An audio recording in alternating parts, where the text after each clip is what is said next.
যুব দিবস উপলক্ষে ৪,৯৮৫ জন যুবক ও নারীকে ৪৭ কোটি টাকারও বেশি যুব ঋণ দেওয়া হবে বলে জানিয়েছেন যুব উন্নয়ন অধিদপ্তরের মহাপরিচালক ডক্টর গাজী মোহাম্মদ সাইফুজ্জামান। সোমবার দুপুরে সচিবালয়ে সংবাদ সম্মেলনে তিনি এ তথ্য জানান। বলেন, আগামী ১২ অগস্ট জাতীয় ও আন্তর্জাতিক যুব দিবস উদযাপন করা হবে। এবছরের প্রতিপাদ্য প্রযুক্তি নির্ভর যুব শক্তি, বহুপাক্ষিক অংশীদারিত্বে অগ্রগতি। তিনি জানান, জাতীয় যুব দিবসে যুব পুরস্কার প্রদান করা হবে।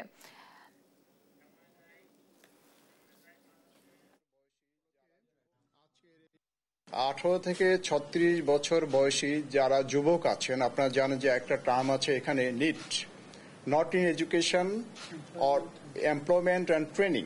এই ধরনের যুব সংখ্যা কিন্তু প্রায় ১,৭৫,০০০ মতো আছে। তাদের আত্মকর্মসংস্থানের জন্য আমরা একটা প্রকল্প নিয়েছি, সেটা ওয়ার্ল্ড ব্যাংকের সহযোগিতায় ইভলিউশন চলছে। সেখানে প্রায় আমরা ১০ লক্ষ যুবকদেরকে প্রশিক্ষণ দিতে পারবো বিভিন্ন ট্রেডে।